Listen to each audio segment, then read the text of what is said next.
Aujourd'hui, je vais travailler avec vous la cuisson du saumon sur le barbecue pour bien réussir une cuisson qui est exemplaire. Donc, ici, j'ai 2 suprêmes de saumon.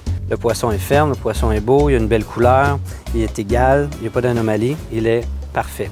Ça va faciliter la cuisson sur le grill. J'ai une fleur de sel et j'ai de l'huile d'olive. J'ai assaisonné en surface. Quand je parle d'huile d'olive puis barbecue, c'est toujours quelque chose qui est un peu délicat parfois. On ne veut pas que ça prenne en feu. Donc, ce que je vais venir faire, je vais juste enduire le dessus d'huile d'olive parce que je veux que le poisson saisisse et non qu'il brûle et qu'il prenne en feu. Donc, vous faites la même opération sur les 2 côtés. Dans le cas du poisson ici, je l'ai mis ici à medium low. On va seulement le cuire d'un côté. Ce qu'on veut faire, c'est juste avoir une belle croûte dorée. Qu'est-ce qui est intéressant de cette façon-là? C'est que rarement, vous allez manquer votre croûte et votre cuisson. Pourquoi? Parce qu'on va être capable de voir la cuisson qui va doucement monter et vous allez voir le rayonnement. Je vais laisser la cuisson se prendre, fermer le couvercle. Ça va faire un petit peu comme un four intérieur. Ça fait un système de convection parce que la chaleur roule à l'intérieur de l'habitacle. Devant moi, j'ai des demi-citrons. Donc ici, on va faire des citrons rôtis. On va les cuire doucement. On va les mettre la peau vers le bas. Ils vont griller. Ça va parfumer avec l'odeur du grill et faire réchauffer la chair à l'intérieur et le jus.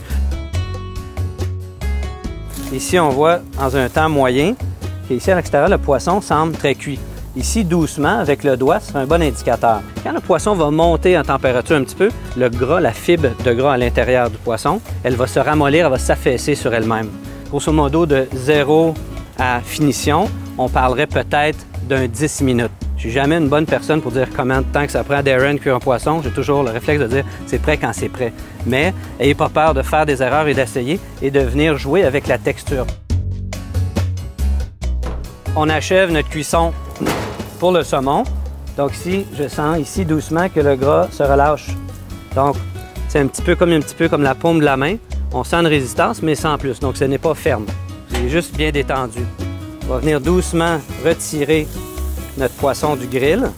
Quand j'expliquais plus tôt, là, on va avoir le meilleur des 2 mondes. On va avoir un côté qui est caramel, puis un côté qui est bien grillé. Quand on cuit un poisson, souvent, il y a une albumine qui va sortir. Il va perler blanc autour. Ici, il a bien conservé à l'intérieur. Donc, on sait qu'on n'a pas surcuit le saumon. Par la suite, on va juste se concentrer sur les garnitures qu'on va servir avec.